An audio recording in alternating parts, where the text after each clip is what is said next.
Okay, beautiful. Okay, so now I was about to go like all into everything. So welcome to everyone who is here live with me in the Zoom room. Welcome to everyone who is watching the replay at a later time.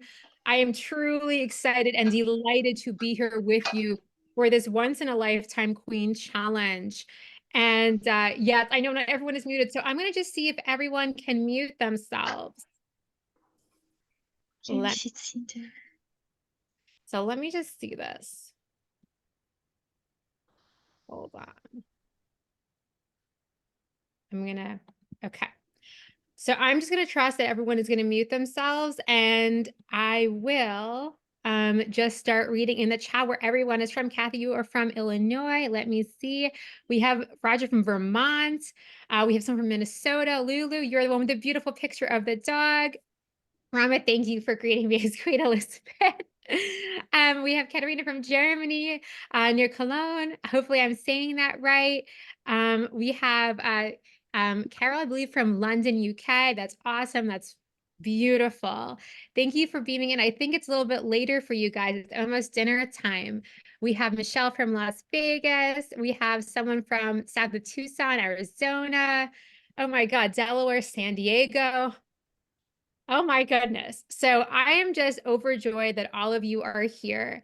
And it's just so exciting for me to be here with all of you. This event has been on my heart.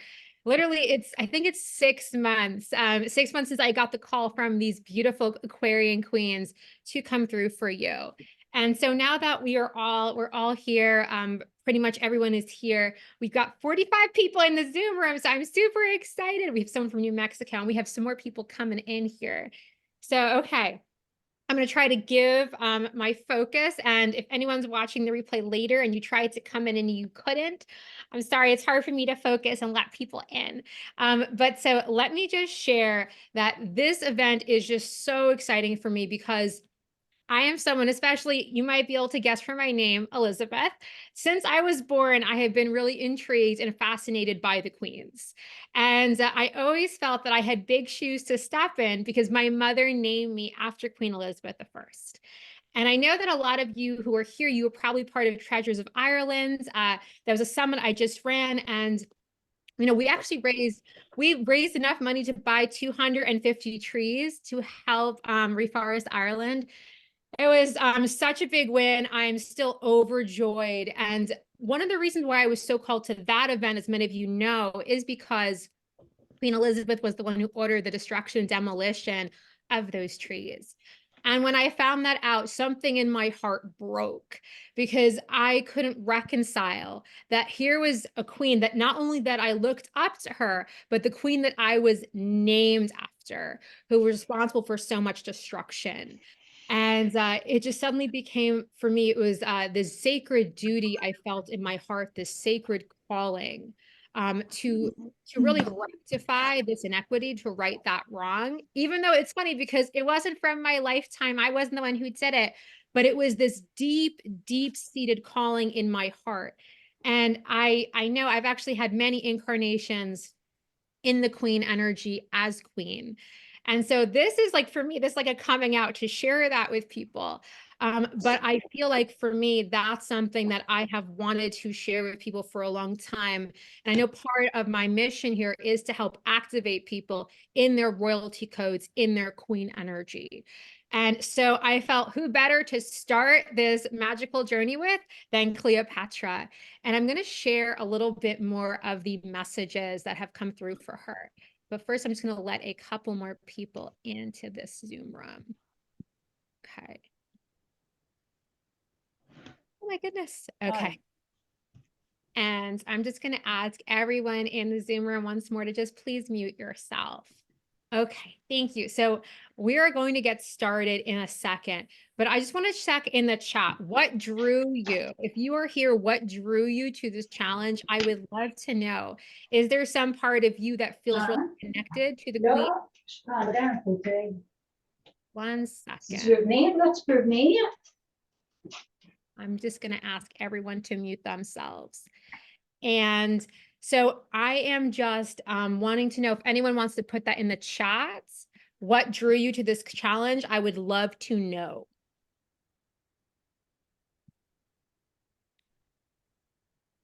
Hold on one second. Yes, I'm gonna make, thank you, Rachel. Hold on. Yes, I'm gonna make Rachel co-host. Thank you. Hold on. So yes, my old virtual assistant who is here because she is wonderful, just said that she would be co-host and help me mute people.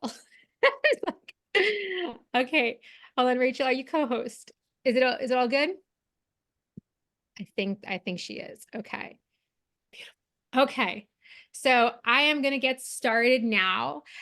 So I am just, let me read in the chat what's going on here. Okay. So Judy, you said that your moon is in Leo, lots of planets and energy in Leo, always interested in regal energy. And Raven, you are integrating the queen presently. Marie, you said, for something completely different, you enjoy my, enjoy your work. Oh, thank you. Yes, I love bringing it through for all of you. And then someone else, I think Sandra, you said that you carry the queen energy. You also love stories. Okay, so that is wonderful. Oh my goodness. And there's just so much. Okay, so another thing from Carol, you're interested in the Aquarian energy. Also, Rama, you have Cleopatra's secret fragrance oil. Oh my God, you have white lotus, cardamom, myrrh, olive oil. Oh my goodness. Actually, that's something that we're going to be doing today when we get started is, Cleopatra is like really this queen that just loved, sensuality and perfume. So when we get really started with the ritual with Cleopatra today, we are going to have the opportunity to anoint ourselves with perfume, or any special oils that you have brought with you. So Rama has the secret oil. So I'm just going to read this. I love this in the chat. Rama, you said that it is, let me get back. So it's olive oil, myrrh, cardamom, and white lotus. And Katerina, let me just read what you've written in the chat. You said, for years, you've been singing a song of your own. So you are the queen of your own domain. And you were singing and singing again the day before I sent the invitation. You also realized recently that you were a queen in ancient Egypt. Well, you are in the right place and you were here. This is definitely the right day for you. Oh my goodness. Okay. So I'm just so excited to get started. And I just wanted to connect with all of you because as I really, felt, and there's so many messages that wants to come through today, but the big thing that really came through, the thing with the queen is the queen carries the heart of the kingdom within her. And that's like the first code I want to bring through. And so a lot of times if a queen, I had the last time I was queen, I know this, I won't go too much into the lifetime, but my husband was killed. He was king. My husband was killed. And I had to basically leave with my children. I believe I was queen in France. I don't know which historical queen. I've been trying to figure it out, but my husband was killed. We had to leave. And there was a great bitterness for me in that lifetime because we had been very, very happy. And from what I understand, he was very much a King Arthur type king. He wasn't King Arthur himself, but it was one of those very benevolent, very noble kings. And I've heard that's why I like King Arthur so much, but I think it's more than that. And I do know that, when we call in our sacred circle, for those of you who've been with me a while, I always call in a sacred circle. I did feel the energy of Arthur here today, the Pendragons, they're very much wanting to be here. So this event really is like these three queens want to come through in a big way to activate each and every one of you. But more than that, this is an event for royalty, for royal codes, to the point that literally I felt King Arthur coming in. And I'm sharing this with you because in this great age of Aquarius, the royalty passes to the people. It passes to all of us. But it's not just something that happens automatically. We have to step into it. And it's interesting what's coming through. A couple years ago, about a year and a half ago, I went to Avalon, and I went to a small, it's like the end of the country. It's called Cornwall. It's right at the sea. And in Cornwall, there is this castle Tintagel. It's mostly just ruins now, but it is like it is a place where there are a lot of ancient kings. And there is a special place that if you put your foot into this place, like that is where the kings would kneel when they would be crowned. And I remember I was like on a tour there, and the guide was like, "Do you guys all want to put your foot in this place? And like you can kneel and you can be anointed, you can become like royalty." And it was so funny because I was really shy. At first, I was like, "No, I don't need to do this." But then I felt this higher part of my soul that was like, "You must choose to step into this." So it doesn't actually matter, even though, like I said, I've had past incarnations as queen. My soul is choosing now to reclaim that. My soul is choosing to be this once more. And this is a choice that every single person gets to make for everything in your life. You get to choose it. It doesn't matter if it's in your stars, if it's in your stars, in your destiny, and doesn't feel good, you get to choose again. That is how powerful you are. And so if you are here, you've chosen to step into more of that energy of royalty. And I went on a bit of a journey here. I wasn't expecting to go into so many personal stories, but one thing I just wanted to share, circling back to earlier, is, the queen holds like the heart of the kingdom within her. And so for the queen, it really is very much about, how can I serve? How can I serve the people? And that really is the question of the Aquarian Queen. All three queens that I chose, it's interesting. I don't feel like I chose them. They chose me. They chose you. They chose to be here. And what's really interesting about these queens is that even though they were in charge of their own domain, they all were deeply connected to other places. So we have Cleopatra. She is, by the way, for those of you who don't know, she was the last pharaoh queen of Egypt. There was not another pharaoh after her. So like the Egyptian, I don't know if I want to call it a dynasty, but all of those pharaohs, that lineage of divine kings and queens, she really is the last ones who bear that. And what an epic end. But the thing with Cleopatra is that she was contending. This was very much the end of Egypt's power. And actually, at this point in time, when Cleopatra was born, they were still very much under control. I believe 300 years before that, Alexander the Great, this was like the king of Macedon, he came. And so for those of you unfamiliar with Alexander the Great, pretty much conquering the world, pretty much conquering the world. He came to Egypt. And that's actually why we have Alexandria. And so that's actually where Cleopatra's like castle pretty much was, in Alexandria, which was named after Alexander the Great. And I share this because as I was preparing for this Queen Challenge, I actually was guided to watch the 1963 version of Cleopatra with Elizabeth Taylor. And I didn't know, my guides were very strong. You need to watch this. There's some kind of message. There's some kernel of wisdom you're meant to receive. And what really came through, it actually had to do with Alexander, because when Cleopatra first met Caesar, and I should tell you a little bit about the history there. So Cleopatra first meets Julius Caesar. You might be familiar with the story, you might not. Cleopatra meets Caesar when she's about 21, 22 years old. And she is a very young queen, and she shares the throne with her younger brother, who is kind of just like a young adolescent, like a teenager. I believe he's like 13, 14 years old, and they do not get along. There's very much a power struggle between them. And when Caesar arrives in Egypt, he finds Egypt is in civil war, and half of the forces have, allied with Cleopatra, the 21-year-old queen, and the other half is aligned with her brother. I believe his name is Ptolemy. Hopefully I'm saying that right. And so there is this great divide. So when Caesar arrives, he's not sure who he should help. Should he help Cleopatra, who he's never met before, or should he help the man, Ptolemy, who's actually only I think a 13 or 14-year-old boy? And that is actually in the hands of the universe, the hands of the divine.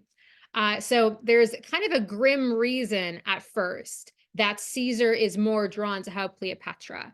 And for those of you who know your Rome, I don't know how many of you guys like history. I'm a big fan of history. I love it a lot. So Caesar originally is one of the, he's, before he becomes dictator of Rome, he's part of a triumvirate. And there's several people he shares power with, but one is Pompey. And there's a big fight for power and control between Caesar and Pompey. And Pompey ends up going to Egypt to hide from Caesar, who is formidable. Even the name Julius Caesar, think of what inspires when we hear that name even today. And I can share this. I think when I was 15 years old, I was in Italy and I walked through the Roman Forum where Caesar himself once walked. And you can feel the power, the presence of sacred codes that he left behind even now. So Caesar really was a god among men. And when he sided with you, you won. You were victorious. So Caesar comes to Egypt, is not sure who to help. Does he help Cleopatra? Does he help Ptolemy? And Ptolemy basically answers this question for him, because Ptolemy, when Caesar first meets him, has a great gift. And a bit of a disturbing gift, but he presents him with Pompey's head. And he says, look what I have done, Caesar. This was your enemy. Look what I have done. And he thinks this will please Caesar. But instead of pleasing him, Caesar is horrified. Caesar is horrified because there is something still noble within him. And he instantly decides that he must support Cleopatra. However, he hasn't met her yet. So in true queen style, Cleopatra, not knowing what her brother has done, decides that she needs to meet him herself. And she has no idea how to get to him because the country is in civil war and it would be very dangerous for her to go by foot. So what she does is she gets her most trusted servant. I believe his name is Apollonius. She gets her most trusted servant to wrap her up in a Persian rug. And she says, present this to Caesar as a gift from me, Cleopatra. He will never know that I am inside. And so Apollonius, he does what he is told. He wraps the queen up very delicately and he carries her, like he carries her like across enemy lines in this carpet to Caesar's palace and says, well, actually the palace, I believe it's an Egyptian palace, but he's currently occupying it. And he goes and he says, I have a gift from Cleopatra. Will you receive it? And, Caesar is gift from Cleopatra. What is this? And then all of a sudden, out of the carpet rolls the one and only, the magnificent, captivating Cleopatra. And so Caesar is immediately taken by this woman who would have the courage to come before him like this. And without wasting words, Cleopatra introduces herself. I am the true queen of Egypt. She minces no words. She wastes no time. And she says, please help me take this kingdom back from my brother. Please help me. And, Caesar he's someone who really appreciates courage and bravery. So he's endeared. He's endeared by this great act of courage. And there's also what the stories all say of Cleopatra is her immense charm. And Cleopatra, according to historians, was not typically beautiful the way that the way that we think of classic beauty today. But I don't buy into that anyway. But there's something about her presence that anyone who found themselves in Cleopatra's presence, they were quite simply enchanted. And when I was getting ready for today, that's really one of the codes that Cleopatra wants to bring through for you when we roll into the activation. It's this energy of enchantment because her very presence was magic. And she really considered herself, she would identify herself, introduce herself as a daughter of Isis. And she would sometimes say, I am Isis. And so she very much was that embodiment of the deity, that embodiment of the goddess. And she knew that where she walked, magic followed. So she really used that to enchant others when she connected with them. And when she connected with them, she just made them feel, when you are enchanted, you just feel the beauty of the natural world that is all around you. Instead of looking, you just kind of look around and it's just like, oh, the humdrum world, the way it's always been. All of a sudden, every blade of grass is magical. That is the energy of enchantments. And so that's just another code that she's going to want to bring through for us today. I also had another thing come through for Cleopatra when I was like tapping into her energy, something she really wants to bring through for all of you. And this is the idea of being larger than life. when we connect with Cleopatra, when we think of her energy, it's someone who loved big, who loved fiercely with all that she possessed. And one of the things I want to tie this whole story now back to where we began, like this, where I began this ramble. I was talking about Alexander the Great, and I know I dropped that thread, but now I'm going to reweave it for everyone.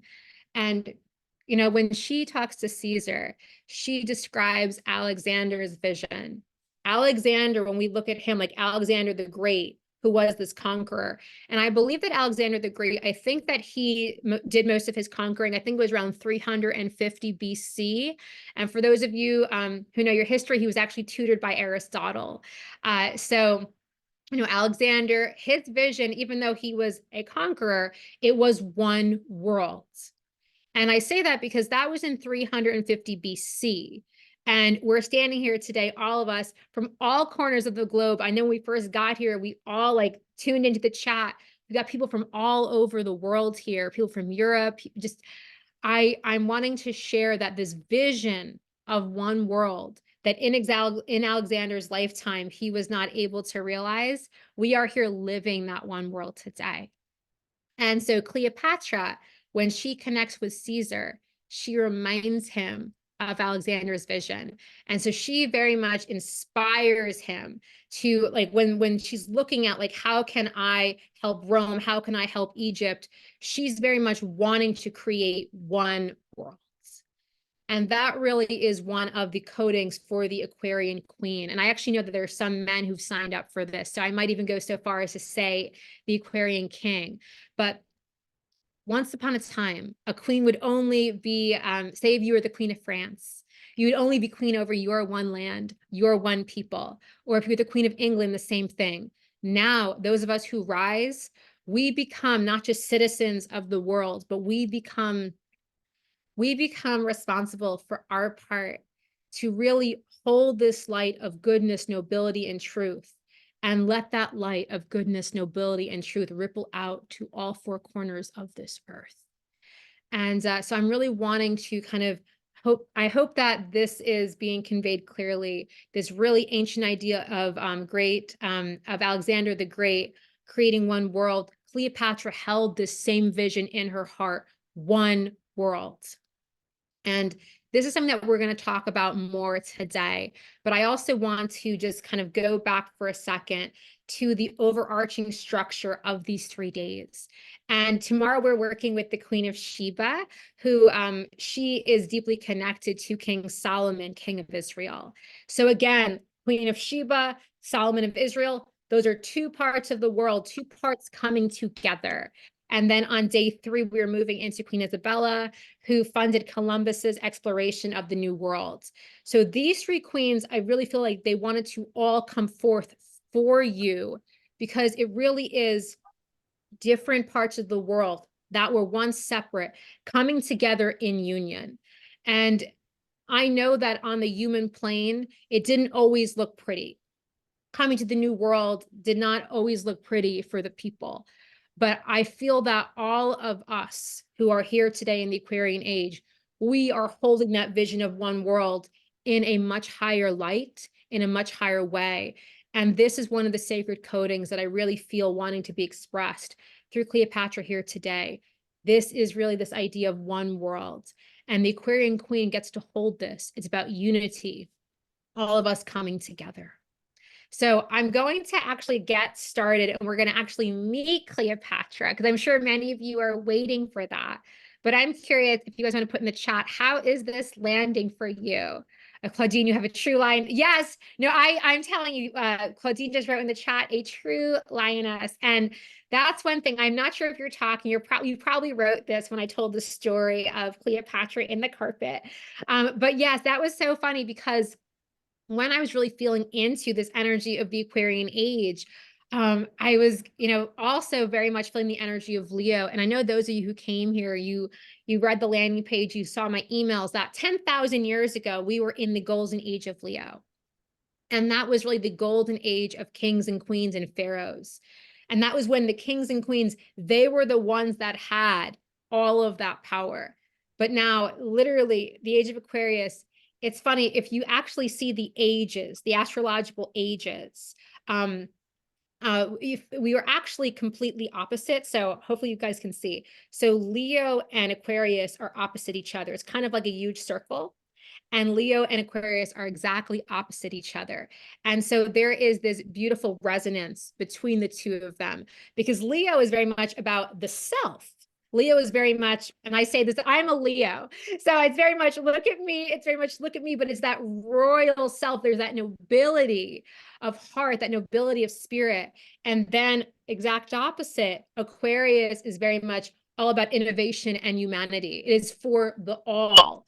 And so that's why the Aquarian queen, she gets to marry these qualities. She gets to marry being sovereign unto herself, holding that personal power and doing it for the greater good, doing it for all of humanity.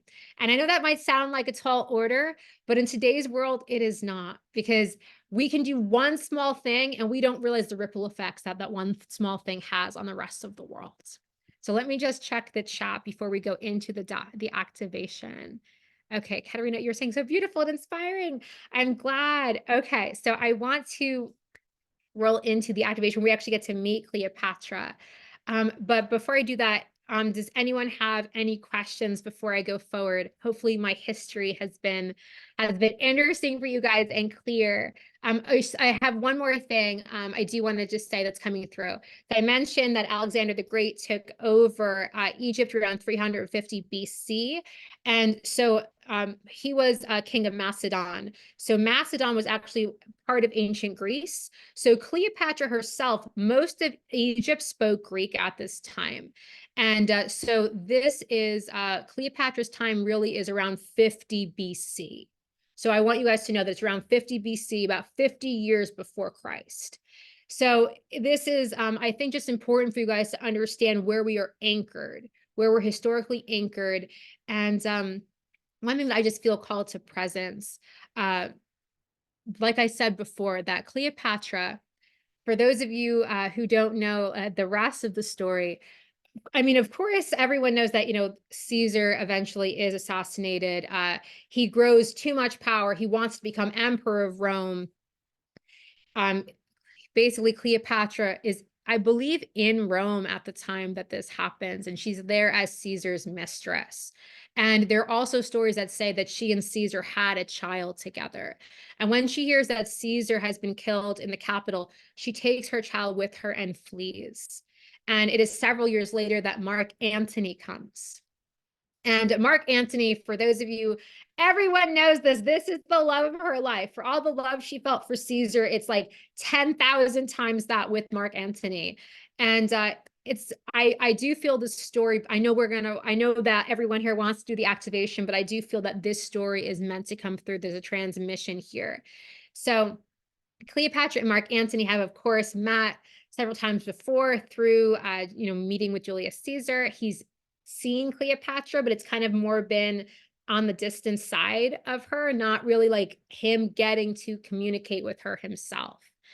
And now with Caesar's death, Mark Antony is the one who is in charge of so many different things. And now he is the one that must connect with Egypt and talk about territory and talk about trade.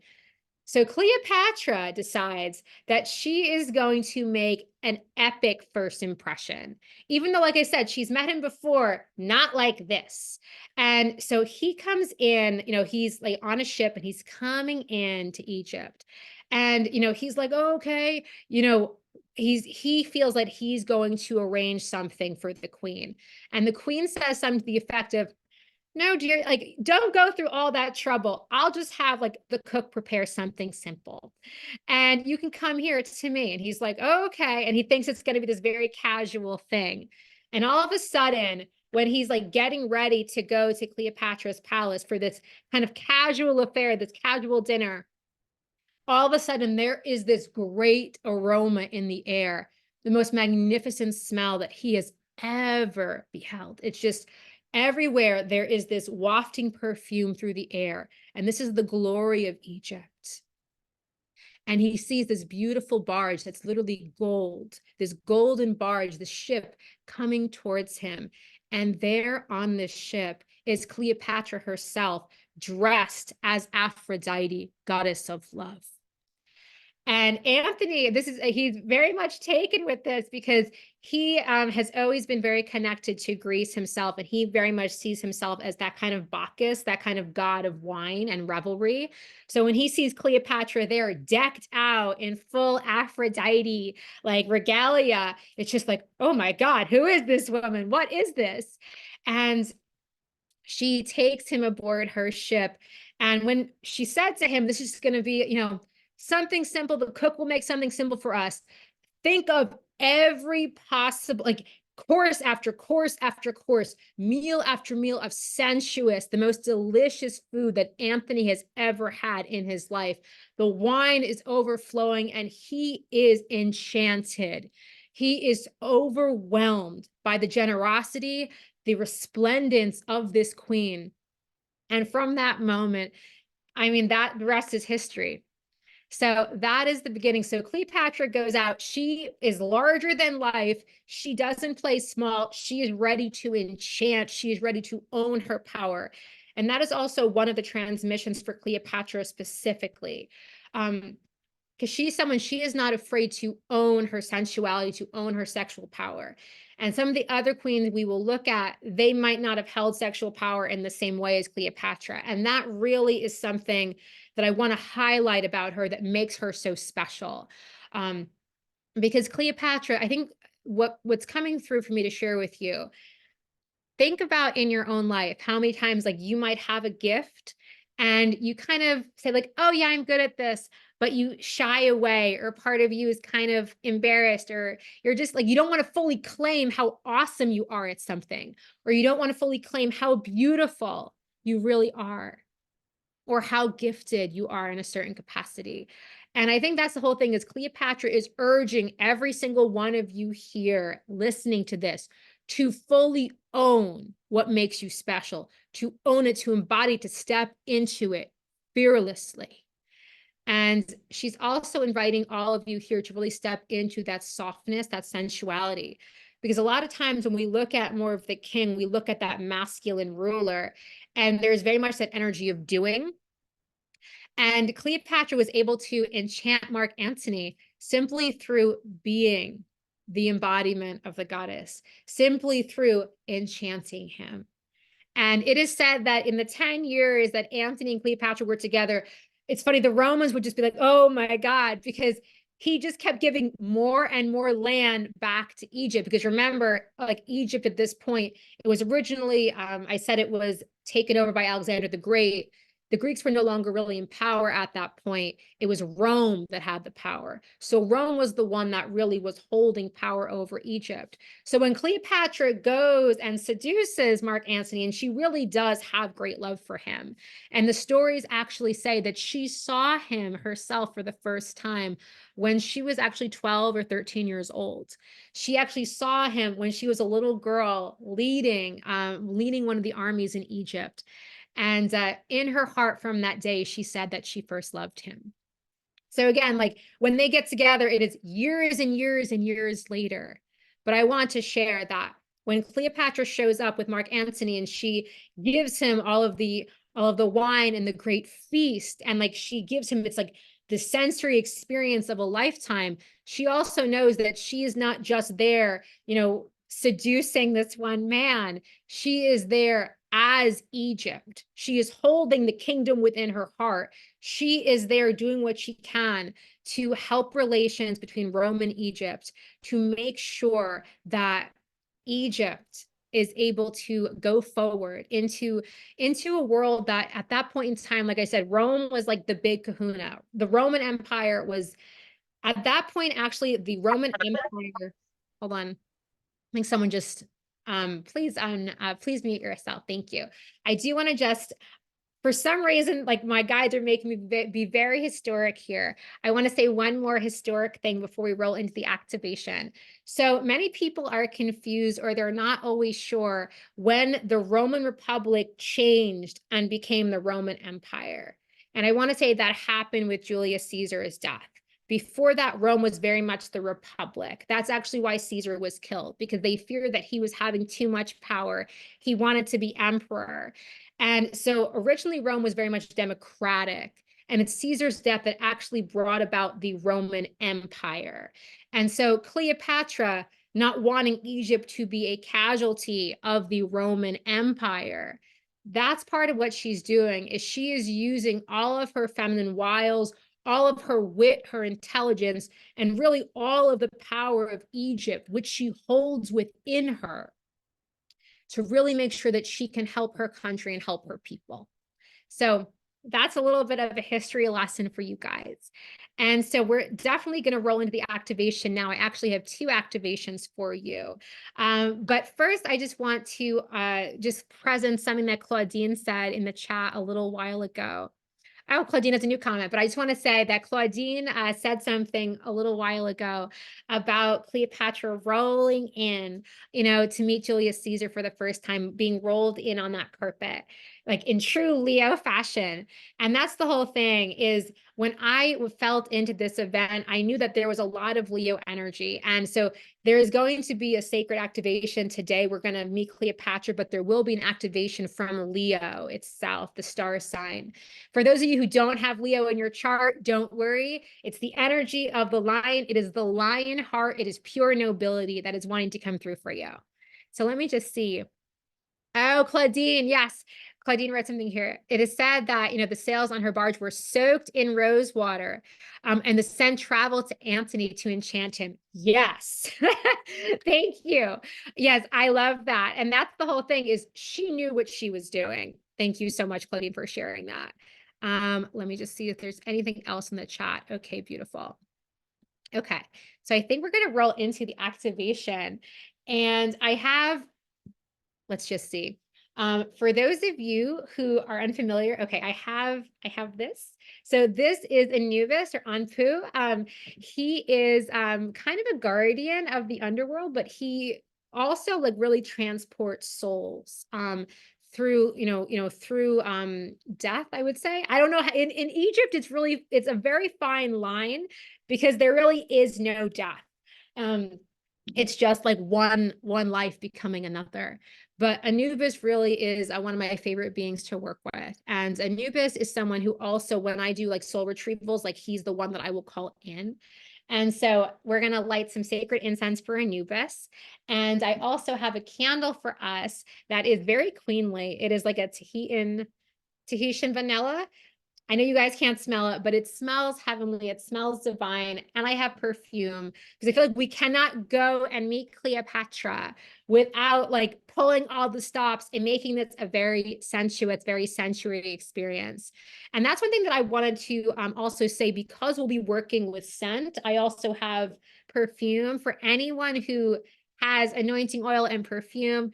This is your moment. This is your moment to bring that out. And Cleopatra really was mistress of perfume. And I have one more quick story for you. It is said that there were 2 grave robbers hundreds of years later who broke into Cleopatra's tomb to find her secret perfume recipe. No, Cleopatra had a perfume that was just for her. No one else was supposed to use it. And people always wondered, what was the sacred scent? And so these 2 grave robbers stole into her tomb hundreds of years later, and I think they tried to sell it. I think it might have been in around Victorian times, and people started to sell Cleopatra's perfume, but they did so knowing the stories all said that Cleopatra's tomb was cursed. Should anyone try to steal from Cleopatra in death, they would be cursed. And so these 2 people break into the tomb. They don't really care about the legend, but actually what ends up happening, like, there's a series of unfortunate events. Some bad things end up happening to them, and they actually take the perfume recipe, they bring it back to her tomb. And I'm just sharing this with you because that is the sacredness, and that is the power of the sacred perfume. And I want you to understand that in Egypt, scent was sacred. I mean, I know that it's sacred to a lot of us here now today as well, but in ancient Egypt, like the essential oils, like that was medicine. That was high holy medicine. And so when we are connecting today with sacred scent, even if you don't have perfume or anointing oil, it's okay. I'm going to be putting it on like my own self, and it'll be like giving it to you through the ethers, through the internet, because we're all here connected in this one time and space. And I just want to say, though, that what was coming through when I was really connecting with Cleopatra's energy, scent is very primal. And so a lot of times, like the first thing that we do before we even realize it, we smell something. It is so innate to us. And this is the word that Cleopatra really wants to bring through. It's this idea of power as innate. It's your power, your sensuality is really something that's very innate. And we think that we have to go out there and we have to go find something, like we have to go become something out there in the world. But Cleopatra asks us to tap into that which is deeply innate, that which is already part of us, which is just waiting for us to open our eyes and honor it. Okay. So I'm going to start the magic. I'm going to begin by casting a sacred circle. Those of you who've been with me before, you know this is how I like to do it. And let me just take a sip of water. Okay, beautiful. So I cast this circle to create a space beyond space and time beyond time. I cast this circle to block out all energies and spirits that are not allies of ours.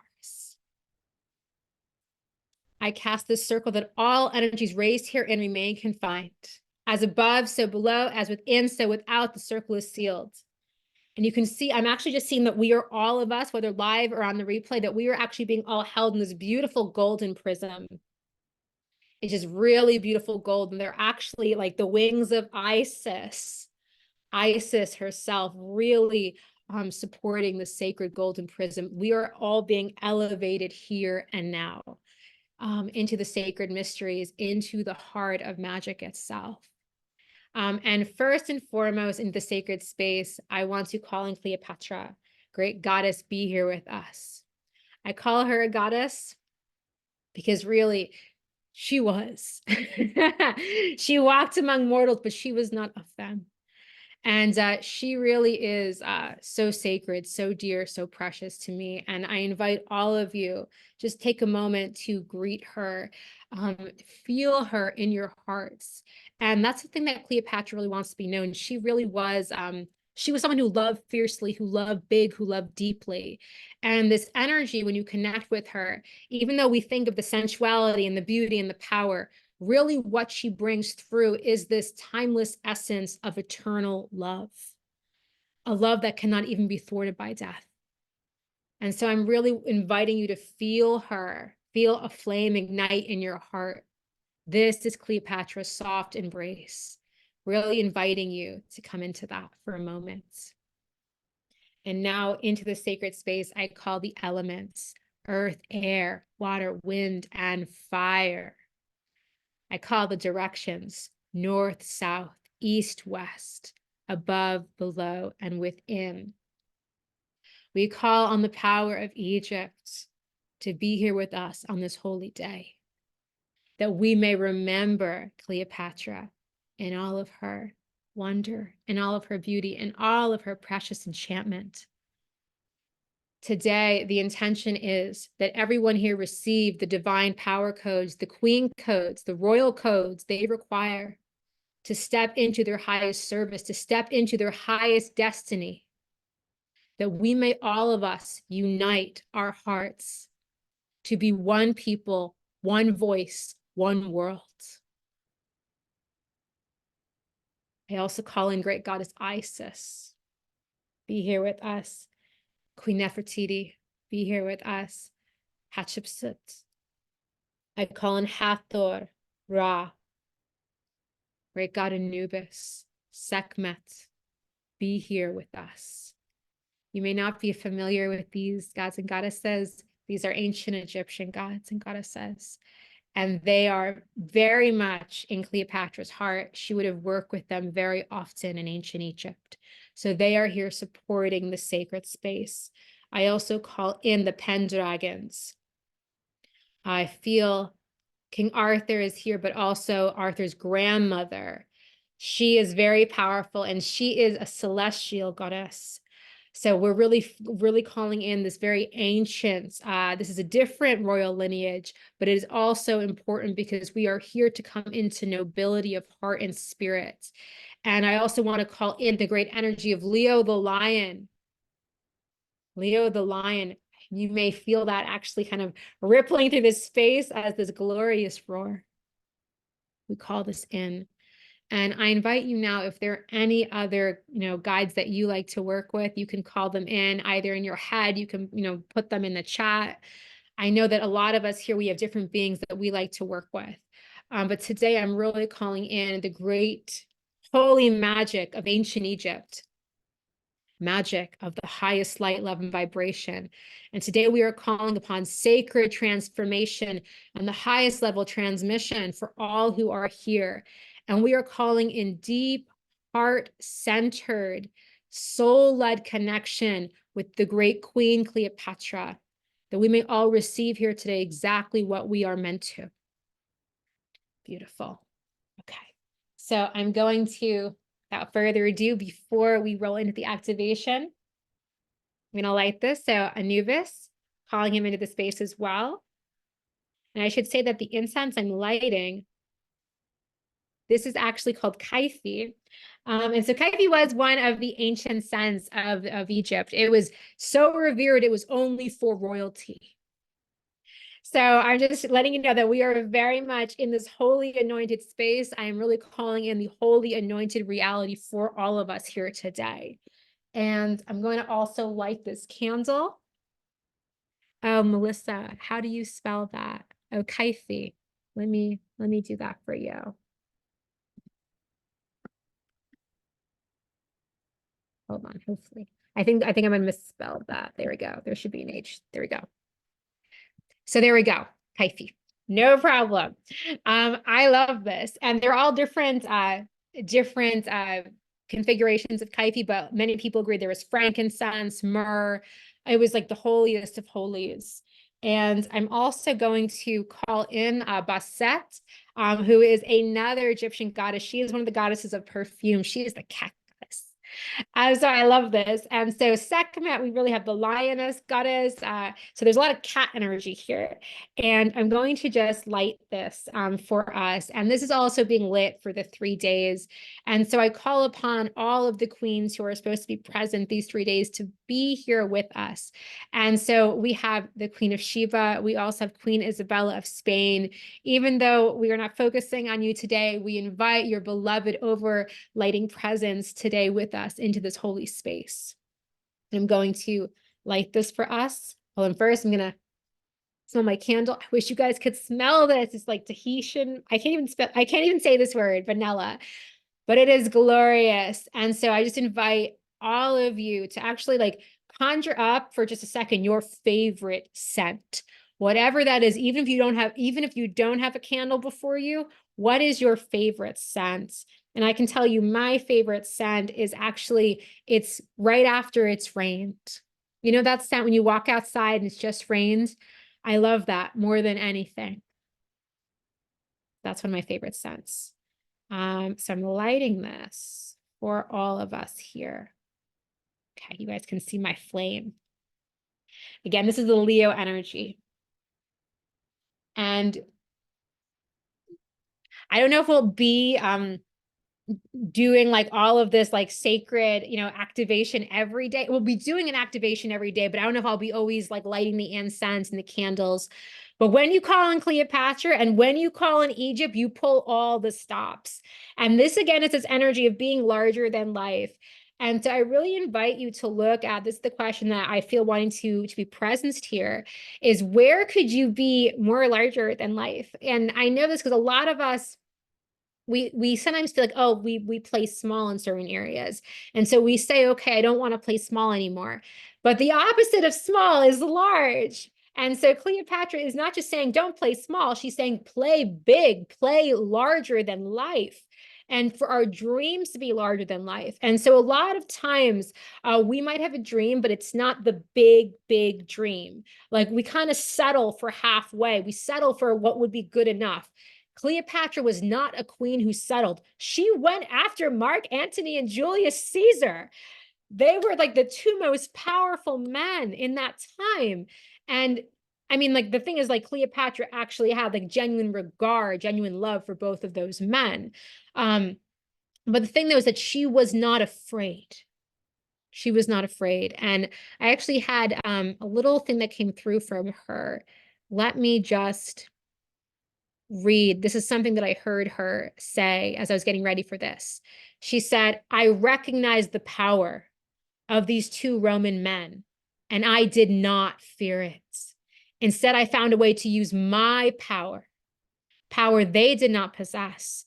For all the ships and all the gold that men possess, it was nothing to what lay within me.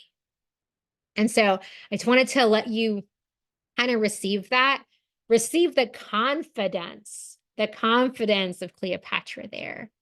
And lastly, before we go into the activation, I want to, I have, this is perfume that I have. This is, for those of you who've been in classes with me before, this is sacred to me. This was my grandmother's. And it's called Joy. It's an old perfume. And I think it's like 80 years old. And it's interesting because my grandmother passed away about 3 or 4 years ago in 2020. And it was weird because this is important to me. I'll just share this. When I was growing up, like, my grandparents, like, they lived through the Great Depression. And it's interesting because my grandmother, like, she liked nice things, but she didn't feel that she was worthy of them. So I never saw her wear perfume. And when she passed away, I found this and I was shocked because I couldn't believe that she would buy this for herself, because I was like, my grandmother bought perfume for her. Like, what? Because it was so not who she was.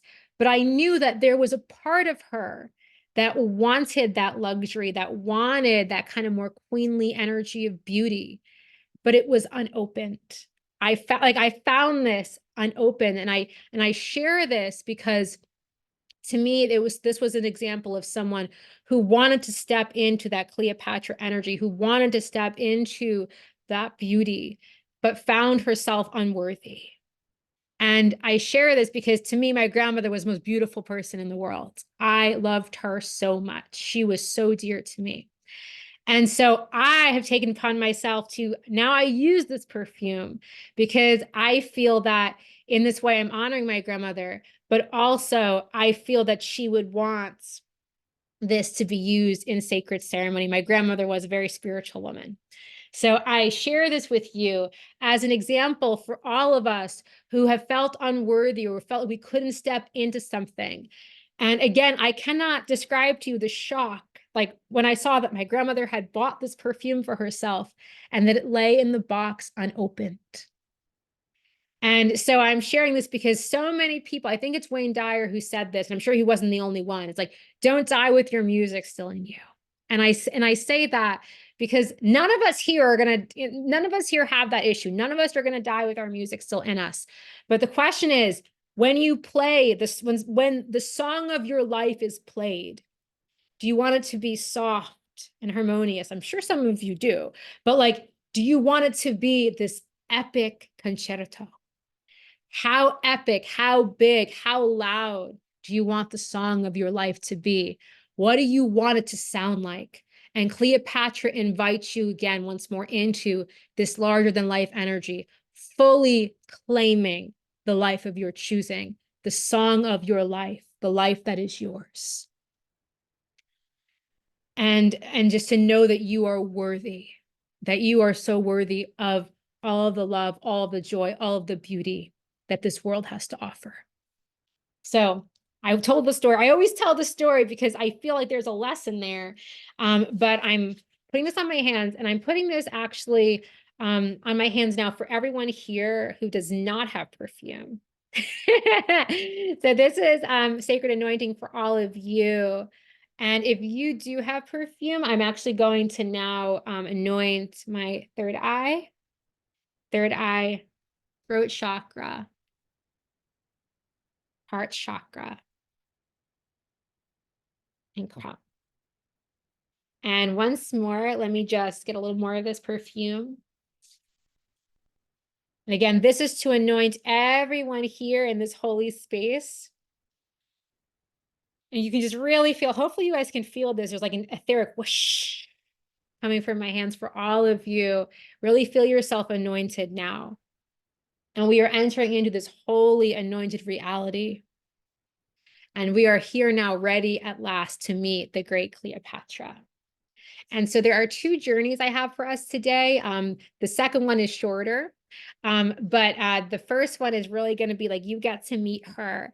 And then I'm just going to reflect. Like after we do that first journey, I'll check in with everyone, see how the journey was, see if there are any takeaways, if anyone wants to share. And then there'll be the final journey with Cleopatra.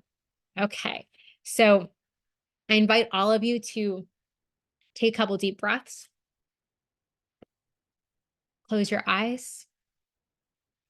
And I invite you to feel these beautiful, beautiful roots coming down from the base of your feet. And I really invite you to feel these beautiful roots. Are they the roots of an oak tree, a pine tree? Or maybe it's something else entirely. Really feel these beautiful roots pouring down, down, down deeply into the center of the earth. Feel these roots wrapping around the crystalline core of Gaia. You're here grounding now, being anchored into the earth, held here in this holy space. As we prepare to travel through time and space to ancient Egypt. And I invite you to breathe in, breathe out. Let your breathing become rhythmic, like the ocean. Let your breathing become rhythmic, like the great Nile. Now I invite you to feel yourself transported through time and space. And all of a sudden, you find yourself walking upon the sands of ancient Egypt, the banks of the Nile there before you. There's a certain quality to the air, a zing, a perfume that catches the tip of your nose. All around you are pyramids, and there before you is an ancient sphinx. You feel guided in a way that you do not understand to an ancient palace. And as you approach this palace, you see statues full of hieroglyphs. Candles are lit outside and incense burns. All around you, you smell myrrh, frankincense, rose water. Take a moment to really breathe in to the sacred experience. There's an open door as you head into this beautiful palace. But you are surprised because this place, in all of its beauty, is empty. You take another step, and there before you, in the center of this ancient palace, is an empty throne.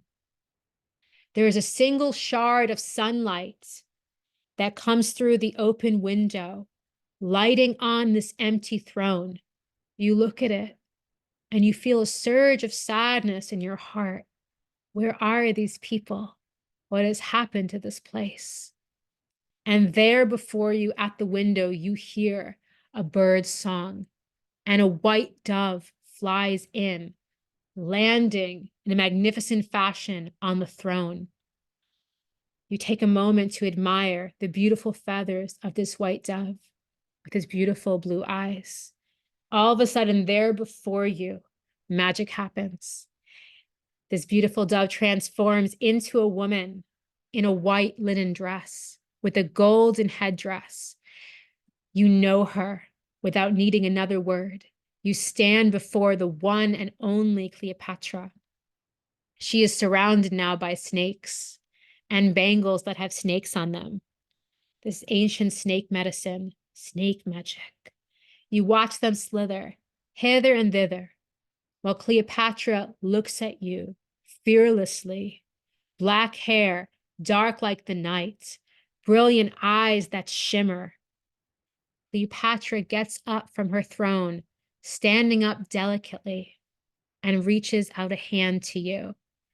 Take this moment to really see her there before you with her daring, radiant eyes. This is what she is: daring, courageous, daringly beautiful. She invites you to be more daring in your own life, to be courageous and brave. She invites you to ask yourself this question: where could you be more daring? Where could you find more of that courage and bravery?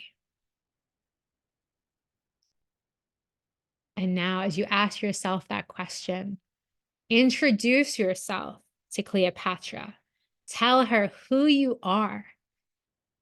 Tell her your name, but more than that, who you are on a soul level. Tell her what you love. Tell her the ways that you have lived larger than life.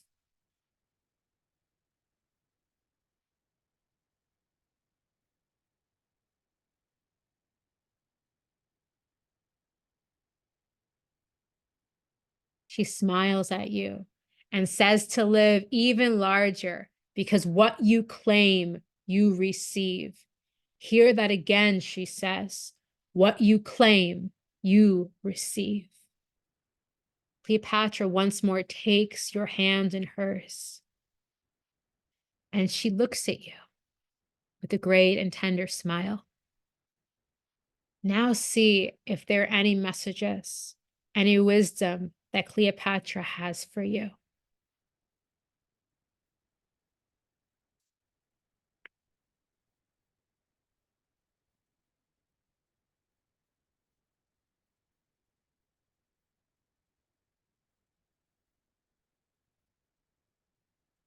Beautiful.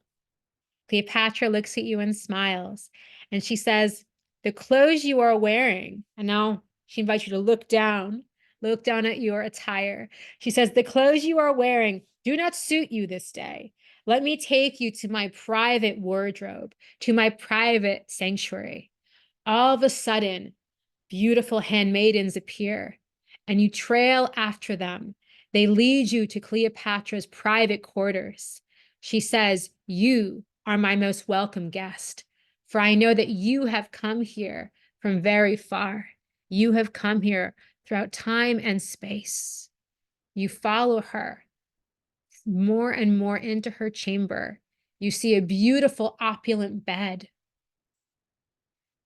You see great combs. You see her headdresses. You also see beautiful animals that are her pets. The handmaidens take you into a beautiful place where there are all different dresses and gowns and linen. And as they are showing you the most precious silks, the most precious linen, Cleopatra comes to you again, and she says, "We were told by the high priestess that you would come, you, great queen from the age of Aquarius, that you would come here needing to remember what it was to be queen, to remember what it is to rule, to hold power the way that I do, power that is innate, that comes from within. Come, my most honored guest. Come, let us find you the perfect gown." She invites you to look through all of her clothes. And I invite you to really look through Cleopatra's wardrobe. This is one of the most divine feminine places on earth, the holiest of holies. There are gowns of pearl and gowns of gold and silver, everything you can imagine. There is also the most voluptuous red, the red of the Red Sea itself. Really see all of this before you and feel the joy of this, the excitement of this, the beauty of it. Every color you see in her closet is activating you more and more in the feminine mysteries of sensuality, the feminine mysteries of beauty. The colors themselves seem to have messages for you, wisdom for you. And just see if there is something that calls to you. There should be one outfit. Maybe it's not a dress. Maybe it's a pantsuit. Whatever it is, this thing is here just for you. It has been divinely created here in the sacred space for you. And Cleopatra invites you to claim it. Find the thing that for you is beautiful beyond compare, the most beautiful gown that you can imagine. See it now before you. Claim this. Know this is the same as claiming your best life. No, she says, you are meant for the best. You are meant for the very, very best that life has to offer. Do not settle for anything less. And now show Cleopatra that which you have chosen. She takes it in her hands and admires the fabric.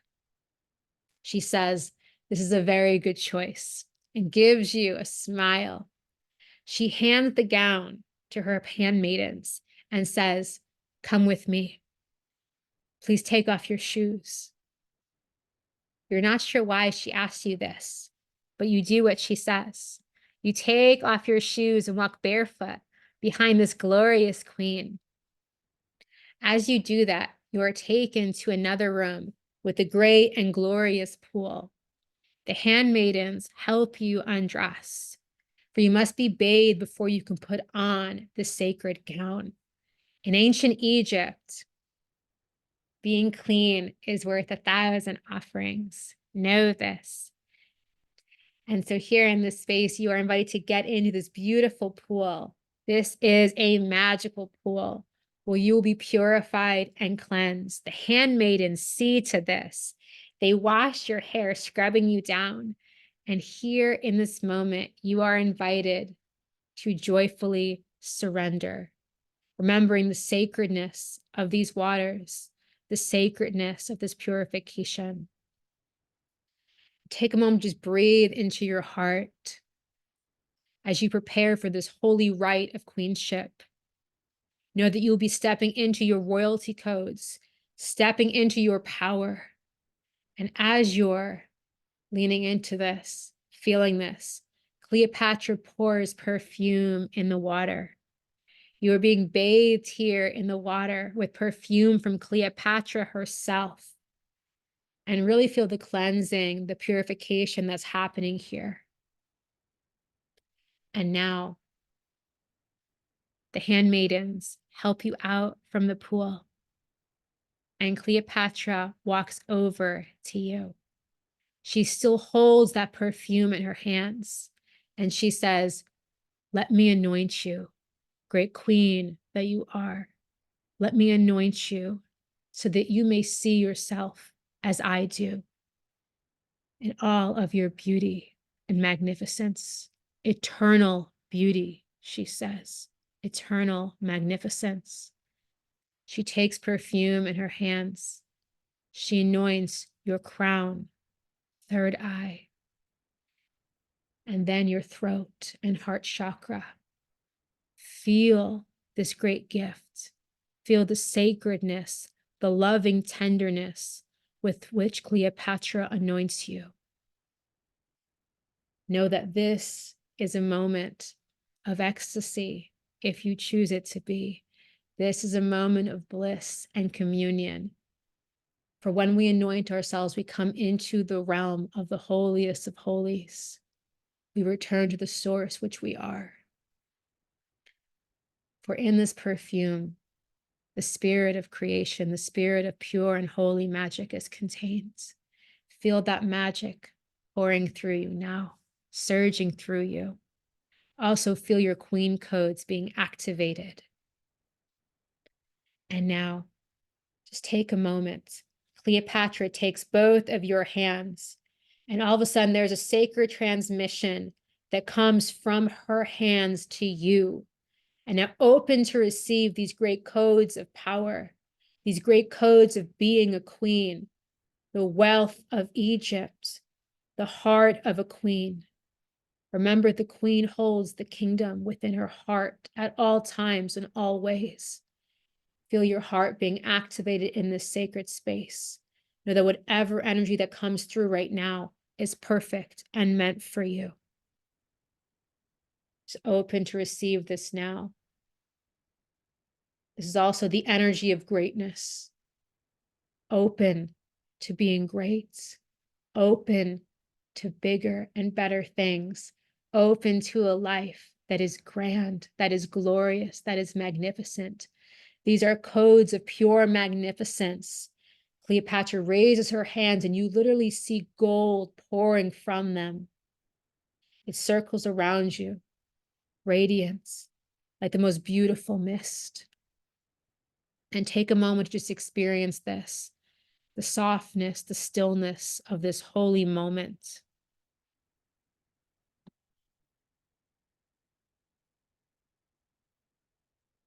And now Cleopatra says, "You are ready. Come with me," she says, "and we will put on that gown. It is time for us to go back to my private chambers." You walk back with Cleopatra and her handmaidens to find the garment just as beautiful as when you left it. The handmaidens help you into it with tenderness, kindness, and care. As this happens, you are given a beautiful comb by Cleopatra. It's inlaid with mother of pearl. She hands you the comb so that you may see this, that you may receive this gift from her. But then she takes it for a moment and brushes your hair herself. I invite you, as you're being right now truly pampered, your hair being brushed, the handmaidens helping you into this gown, feel the deliciousness of this moment. Oh, feel the ecstasy of this moment. Lean into this. If ecstasy is not an emotion, is not a feeling you're used to feeling, open to it, to this bliss. Cleopatra puts a hand on your heart and she says, "You need not hold responsibility on your shoulders today. Today, I give you the gift of ecstasy and enchantment." She places this hand on your heart and feel right now this ecstasy, this enchantment moving all around you. There's a swirl of beautiful, voluptuous red energy that circles all around you. Feel yourself moving into this energy of ecstasy, bliss, love of life, great love of life, big love. And now Cleopatra says, "I invite you to see yourself in the mirror. There is a mirror there before you. Take a glimpse at yourself. Do you recognize the woman in the mirror?" And really take yourself in all of your glory and all of your magnificence. And now I invite you to look once more at Cleopatra and see if there are any final words of wisdom, anything she has yet to share with you today.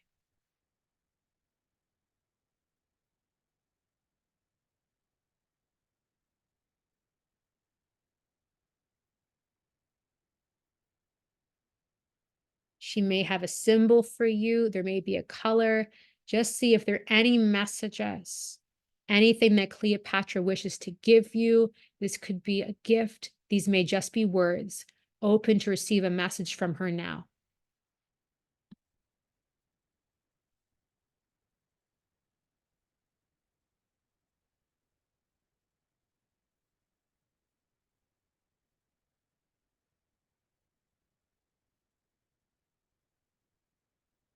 Beautiful. Now I invite you to thank Cleopatra for this sacred attunement, for this sacred anointing. Thank her handmaidens. I invite you to take one last look at this space, at this beautiful private chamber. And now feel yourself transported through time and space back to the room where you first began today's journey. And you might want to rub your hands together, move your feet against the floor, really come back to this sacred space, to this sacred holy moment.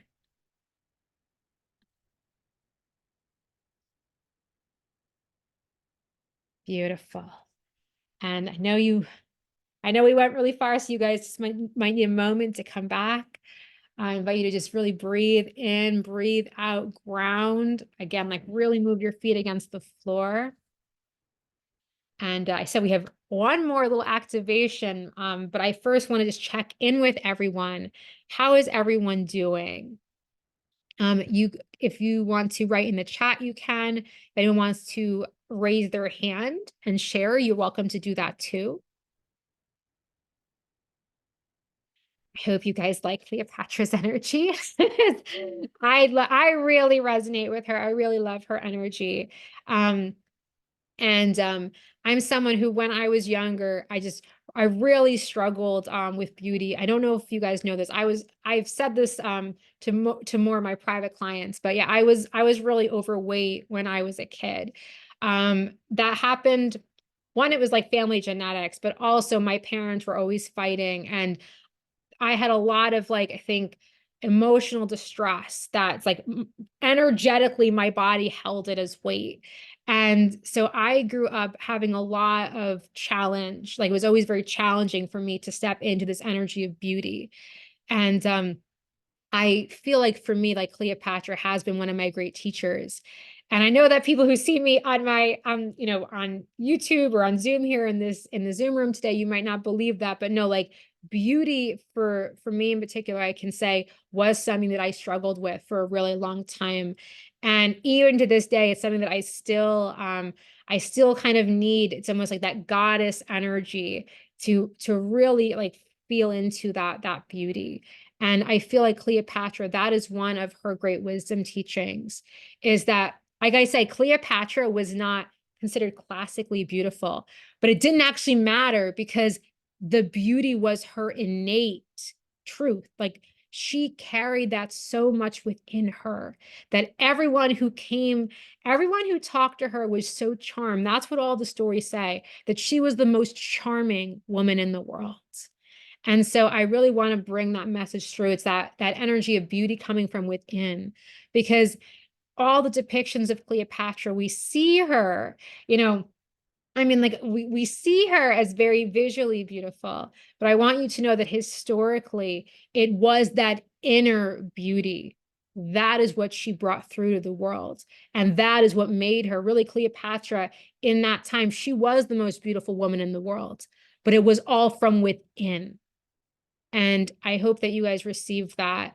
I want you to understand that that is also something that she wants to bring through for you all today. Because I know that, I share my own issues, my own struggle with beauty. And I know, especially women in this modern world, I know that probably everyone here has had some kind of struggle like that. And Cleopatra is really wanting you to know you are beautiful exactly as you are. You are beautiful. You contain all of the feminine power, all of the sacredness, all of the ancient body wisdom of sacred sexuality. It is in your heart. It is in your womb space. It is you. And so that is what she wants you to know. It's that our society has created a lot of distortion. And in this moment, what she actually wants is, I think there's another transmission that's going to come through, is eyes of truth. So this is just something that you can kind of feel, that you can see this coming from my hands, or you can just see this in your third eye. There's an activation that's coming literally directly into your eyes and your third eye to help you see yourself as you truly are, to help you really see yourself in all of your beauty and magnificence, to release the veils that society has cast, that you may know the beauty that you are in every moment. And you can really see this light coming from my hands, and you can actually feel these veils lifting from your eyes. And I invite you, just take a moment, place your hand in your heart and just say, I am beautiful. And to just really know that on all levels of your being. And really feel Cleopatra here supporting you to know that on all levels of your being. It's not just a mind understanding, it's a full body knowing, it's a soul knowing.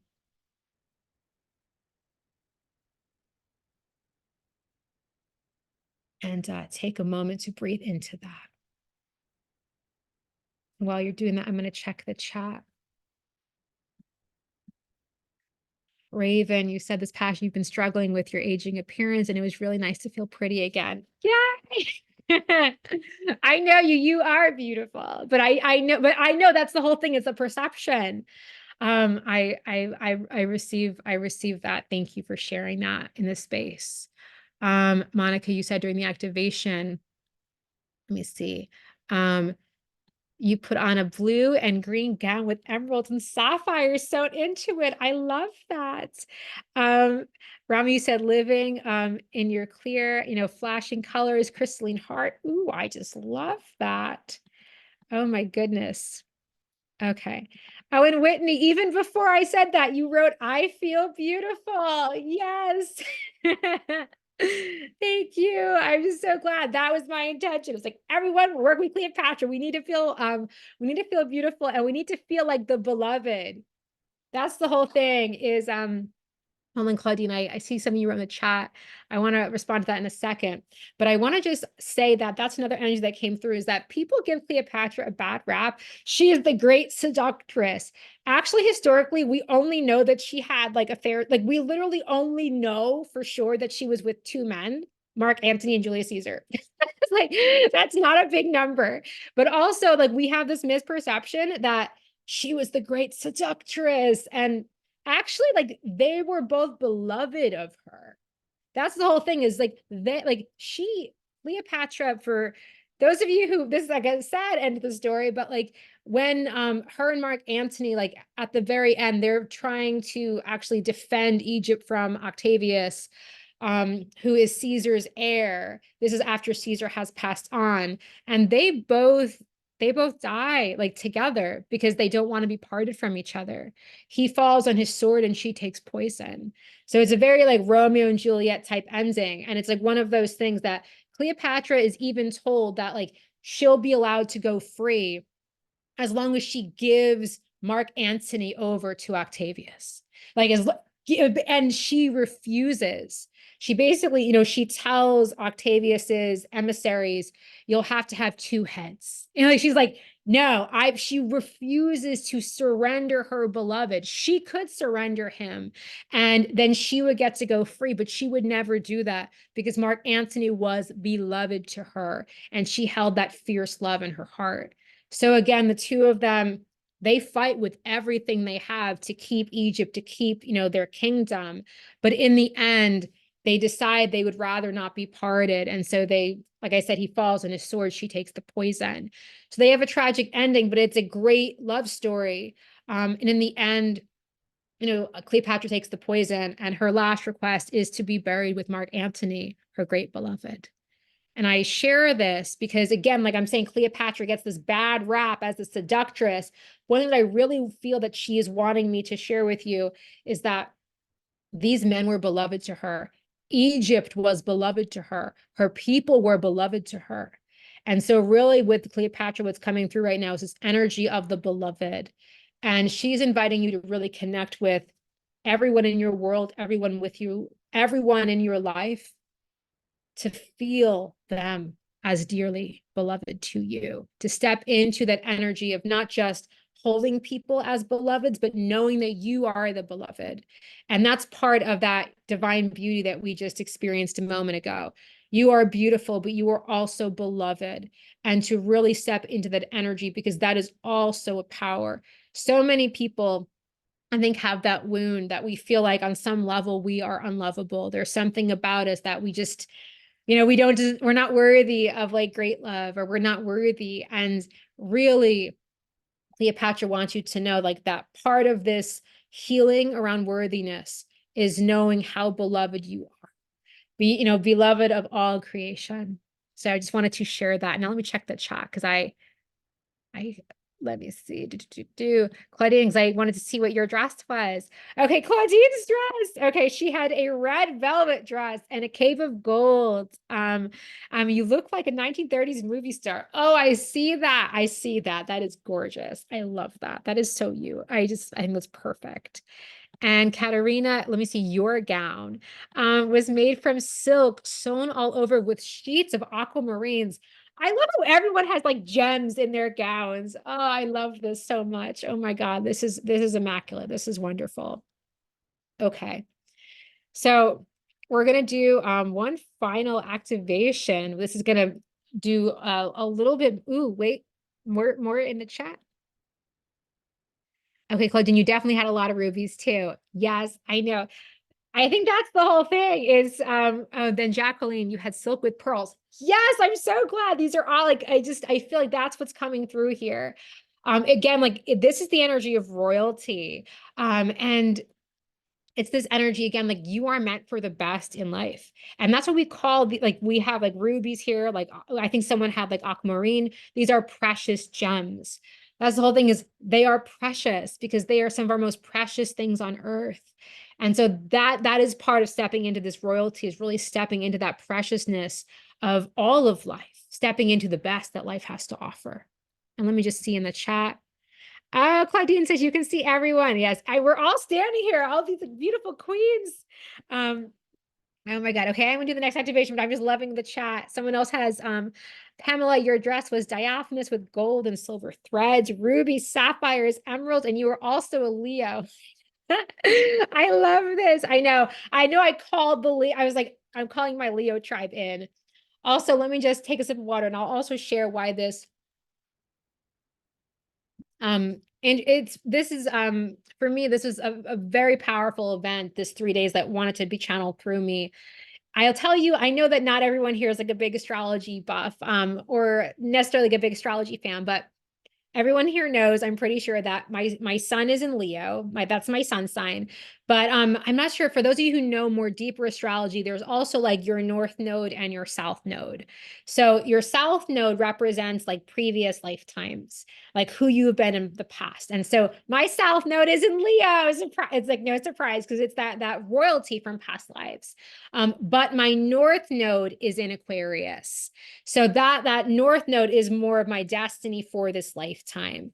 And so again, like I said in the emails for everyone coming, Aquarius really is the humanitarian. Aquarius is the visionary. It is the change maker. And so I really feel that there is a dance between these two energies that's really wanting to be present throughout these 3 days. So throughout these 3 days, we're going to be dancing with the energy of Leo and we'll be dancing with the energy of Aquarius. Remember, Leo is very much like is the self, but it's the self shining and it's the self in its pure form of nobility. That's really it. And so it's that pure nobility, that lion heart. And then Aquarius really is about the whole, it's about humanity. So there is a glorious dance here. There's an infinite dance that happens between Leo and Aquarius. So we're also going to be activated in those frequencies. And let me just see in the chat here. Oh, okay. I think someone has a cat. Oh, that's so cute. So there's a cat in their lap. So I love that because again, there's that Leo energy. And let me see, Claudine. Oh, your sun is in the 5th house, also in Leo. Yes. It's good. And anyone who does not have signs in Leo, don't worry, because the next activation, you're going to have that Leo energy come through. So I want everyone who knows, even if you don't have Leo, it's all good because it's about to come through for you. Okay, so I'm just going to take another deep breath and we're going to have the Leo activation, but we also have a little bit more Cleopatra. Let me see how I'm doing on time. Okay, yes, don't worry, we're going to wrap up. We're going to be good. Okay. So I invite everyone to take a couple more deep breaths and close your eyes. Once more, feel those beautiful roots form at the base of your feet, shooting down, down, down to the center of Mother Earth. And we're really just doing this to ground you for these really cosmic transmissions that are coming through. This is going to be a very cosmic transmission. So really actively intend right now to be more grounded. And I'm really calling in earth elementals, calling in the gnomes. I'm calling in the gnomes and other earth elementals to help us ground right now. Really, really breathe in deep, deep, deep into your chest and feel that breath actually go down, circulating through your body down to your feet. Really feel that coming in right now. Okay. And now I invite you to take another deep breath and feel yourself transported once more through time and space. You find yourself back in the desert in ancient Egypt. But this time it is night, and high up above you, you see the stars. The queen, Cleopatra, is there to your right, waiting for you, with all of the mystery and magic of only a few moments before. It's as if no time has passed, and there you are united together with her again. She takes you by the hand and says, "Walk with me, for I have something extraordinary to show you." You walk closer and closer to the Nile, where the water is glistening and cerulean. Oh, it is so beautiful. There is the moon high above, and the light of the moon sparkles on the banks of the Nile River. And up there, high in the heavens, you see the stars more brightly than you have ever seen them before. This is the constellation Leo, she says. And all of a sudden, the stars that make up the constellation Leo, the lion, light up. You also see the star Sirius. And the stars, all of a sudden, something magical occurs there before you in the heavens. The stars grow brighter and brighter. And all of a sudden, instead of them just being up there in the night sky, beautiful, beautiful shining embers, all of a sudden they form the appearance, the image of a great lion.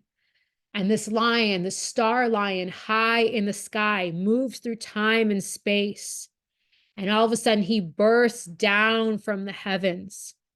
He bursts down from the heavens, this beautiful star lion, and pounces gently on the ground before you, for lions are always graceful.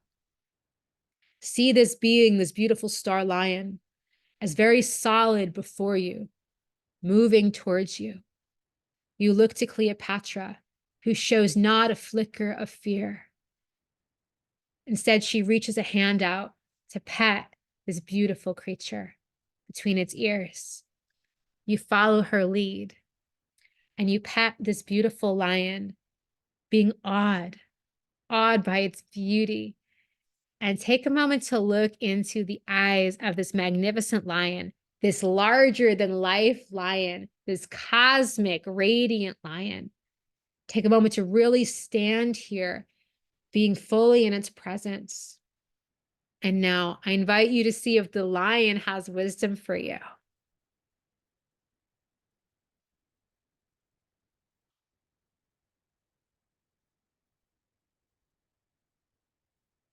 The lion reaches out its paw, and all of a sudden there is this beautiful gold that moves from the paw of this lion to your heart. And here now we are activating the lion heart. Feel this beautiful gold pouring from the paw of this lion, encasing your heart.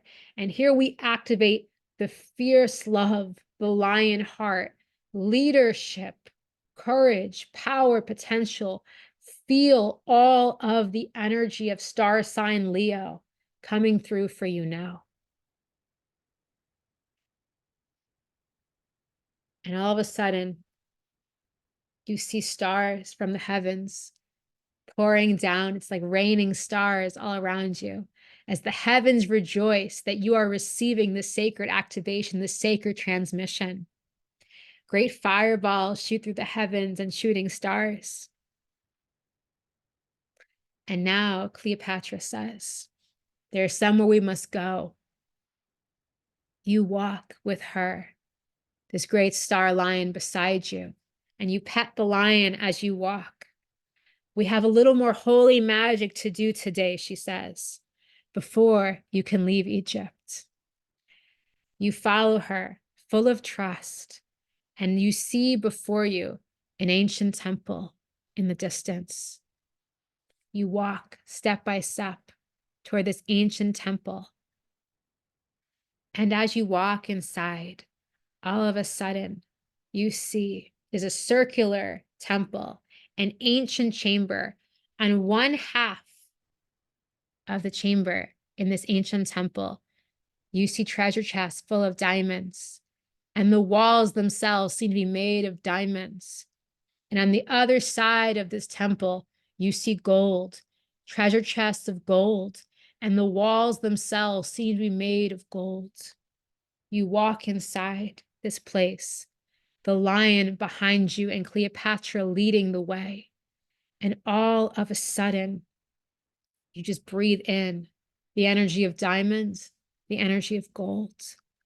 Take a moment to really bask in the frequencies of this space.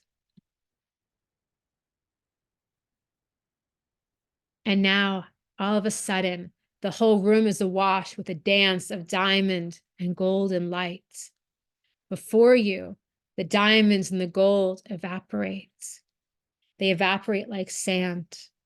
This whole beautiful temple, awash with this dance of diamond and gold light, they swirl together, moving all around you. And here in this space, we call on holy magic, and we invite you into a moment of destiny. Feel yourself attuned by this beautiful dance of gold and diamond lights. And now Cleopatra reaches out and says, I activate you, your heart, not just in the energy of the lion, but in the energy of diamond light itself. Receive this final transmission from me. She places a hand on your heart, and you are receiving now the diamond heart transmission.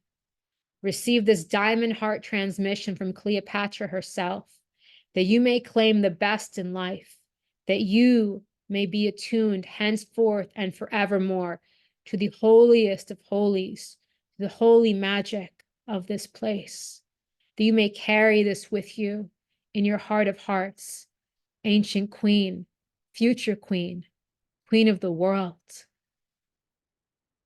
And you can feel this transmission from Cleopatra coming from her hands. Feel your heart activated now to become a diamond heart. This is her last transmission for you today. All of a sudden, the beautiful swirling around you stops, and you come into peace and stillness. The room is bare. It is just you and Cleopatra and this great lion whom you pet one last time. You thank this great queen for her gift, what she has given you today. She says, before you go, I have one last gift. And from a mysterious place, a diamond appears in midair.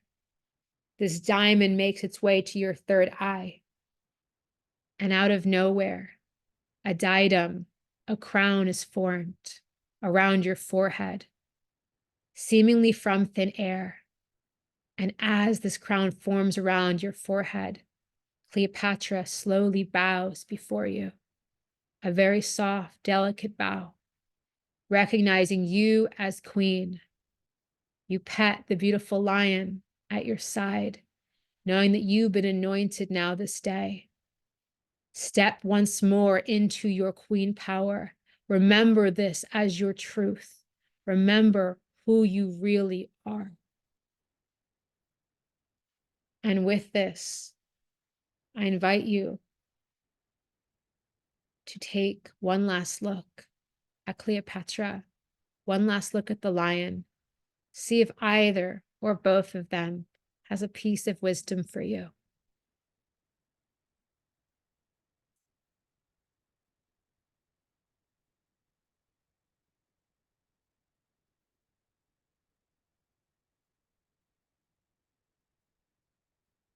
Beautiful. And now you are invited, if you would like, before we leave this place and say goodbye, if you like, you are invited to merge with Cleopatra. If that doesn't feel comfortable, you can simply invite a last blessing. But if you choose to merge with her, know that you will take her energy with you. Know that she will continue to work magic with you in the days and weeks ahead. If you choose to merge with her, I invite you to really feel her energy with you now. If you chose just to receive a blessing, still know this will be working wonders. And really just feel this energy, this final gift from Cleopatra. Thank this great queen. If she is merged with you and you no longer see her, know that she still hears your great thank you. Thank this sacred lion. Thank this beautiful ancient land of Egypt. Bless this moment. Bless this day. Take one last look. And now feel yourself transported back through time and space, back to the room where you first began today's magnificent journey. And when you're ready, you can open your eyes. I invite you to take a couple of deep breaths, really coming back into your body, fully anchoring back into your body, fully coming home to yourself.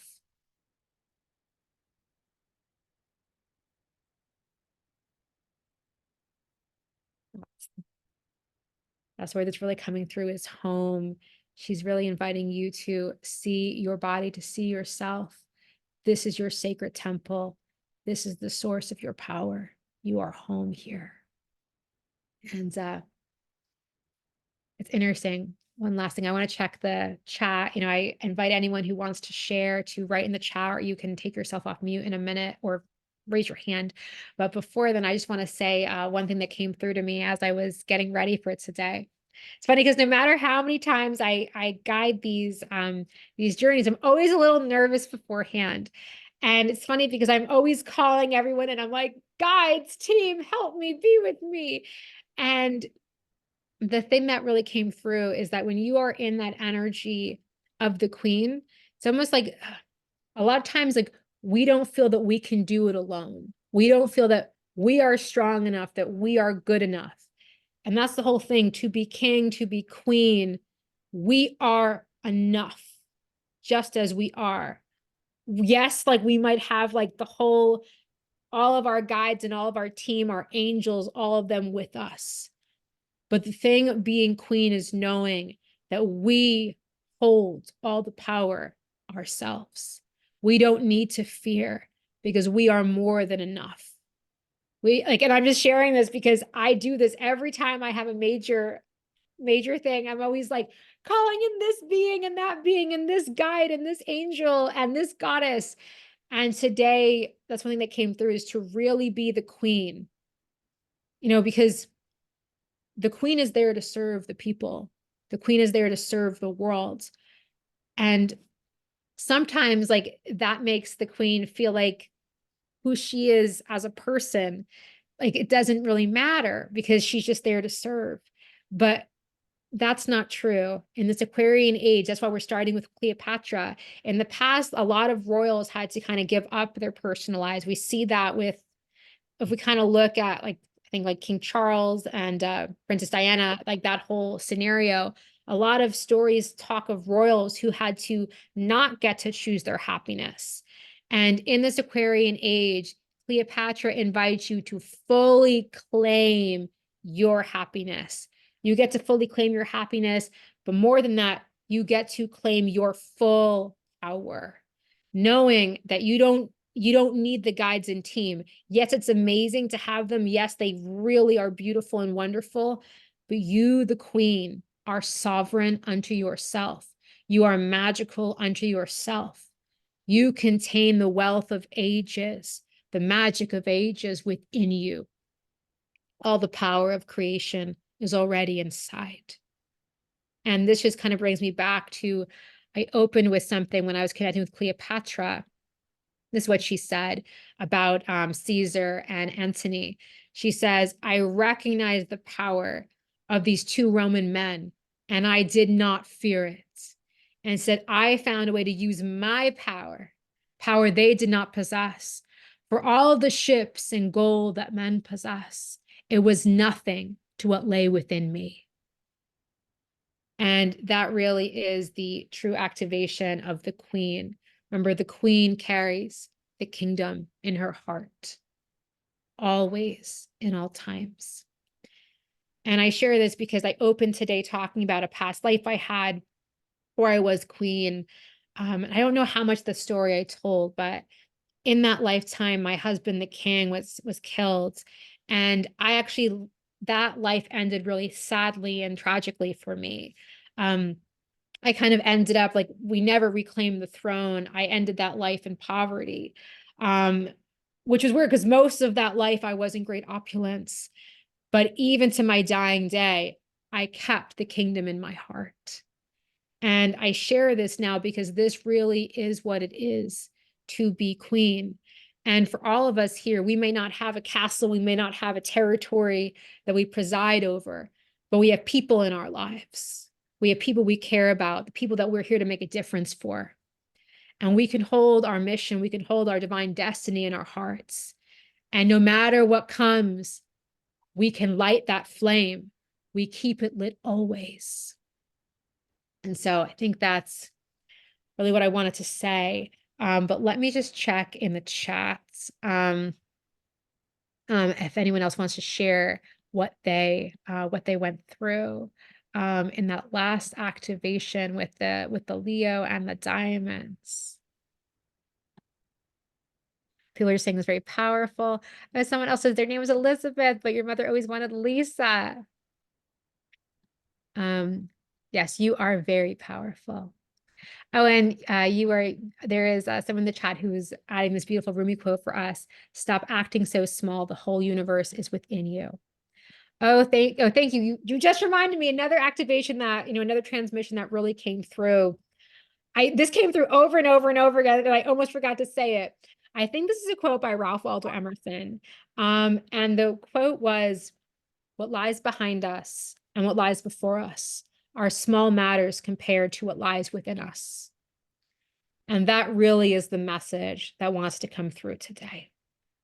So thank you for being with here. I can't speak. This has been very powerful. I hope that you guys felt the magic. I hope you felt the power of these two activations. So I'm just, if anyone else wants to share in the chat, I'm happy to hear any other impressions you had. If not, like we can finish the call here. I am so grateful to everyone for being here with me and for a moment about tomorrow. Katerina said it was really powerful merging. Roberto, you're saying thank you. There's a lot to integrate. Yeah, so definitely be gentle with yourselves. Let this integrate. Continue to see if Cleopatra wants to just pour in messages for the rest of the day. Tomorrow, we are going to be working with the Queen of Sheba. And I won't go into too much, but she really is this great queen of abundance and magic, and she has a connection to the Holy Grail. I know no one here is surprised because all of my work usually in some way relates back to the Holy Grail. And it makes sense because I mentioned today in the very beginning, like right before I started, I felt the energy of the Pendragon. So that's Arthur's family line.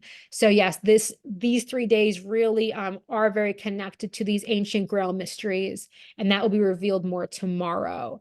So let me just see if there is anything else in the chat. Okay, just people sending love. Okay. Oh, Rama, you said you hold the glory of earth in your heart. Thank you. Oh my God, I received that. Everyone else here, I'm sure, receives that too. That's a very powerful, beautiful note to end on. So I'm just going to say goodbye to everyone. Thank you so much for being here with me. I hope to see you tomorrow for day 2. There is so much goodness and so much magic planned. It's really going to be extraordinary. And all the days are building on each other. So definitely, if you can make it to day 2, I'd love to see you here live. It's going to be a very, very powerful day.